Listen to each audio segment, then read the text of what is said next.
Hello बच्चों, तो चलिए इस प्रश्न को पढ़ते हैं। यदि 7 और 71 के मध्य n समांतर माध्य इस प्रकार हैं कि पांचवें समांतर माध्य का मान 27 है, तो n का मान है विकल्प ए 10, विकल्प बी 11, विकल्प सी 12 और विकल्प डी इनमें से कोई नहीं।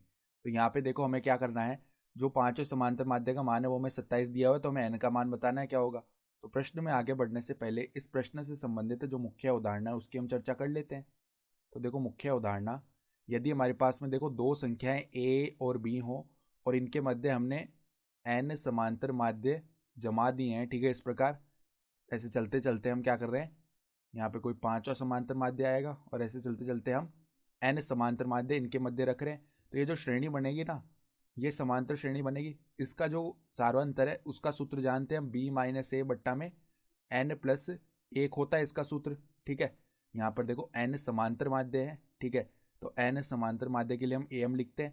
तो जो हमारे पास में आखिरी संख्या है वो बी है, तो ए और बी के मध्य एन समांतर माध्य हमने जमा दिए। तो यहाँ पर इनका जो सार्वंतर आता है ना इस श्रेणी का, वो बी माइनस ए बट्टा में एन प्लस एक आता है। तो हमें देखो क्या बताया हुआ है, हमें बताया हुआ है कि जो पांचवा समांतर माध्य है अर्थात ए 5, उसका मान कितना है, 27 है। और ए का मान दिया हुआ है कितना है, ए का मान देखो हमारे पास में है 7 और बी का मान है 71। दो संख्याएं दी हुई है ना, तो अगर हम इनका सार्वंतर निकाले इस पूरी श्रेणी का, तो वो क्या आ जाएगा, 71 माइनस 7 बट्टा में एन प्लस एक, ठीक है। तो ये कितना बन जाएगा, 64 बट्टा में एन प्लस एक बन गया।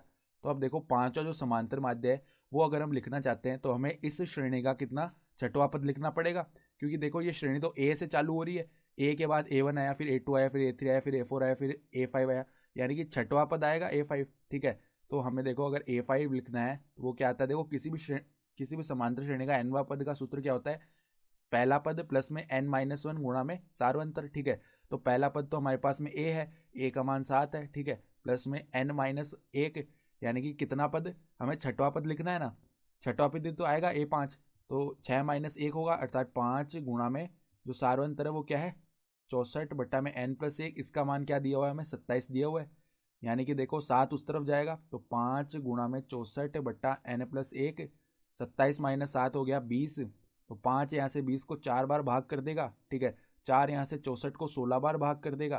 तो n प्लस एक का मान आ चुका है किसके बराबर, 16 के बराबर। तो यहाँ से n बराबर में क्या आ जाएगा, 15 आ जाएगा। हम देख पा रहे हैं 15 कोई भी विकल्प नहीं है, यानी कि जो विकल्प डी है इनमें से कोई नहीं, वो हमारा सही विकल्प हो जाएगा। तो आशा करता हूँ कि आपको ये प्रश्न समझ में आया होगा। धन्यवाद।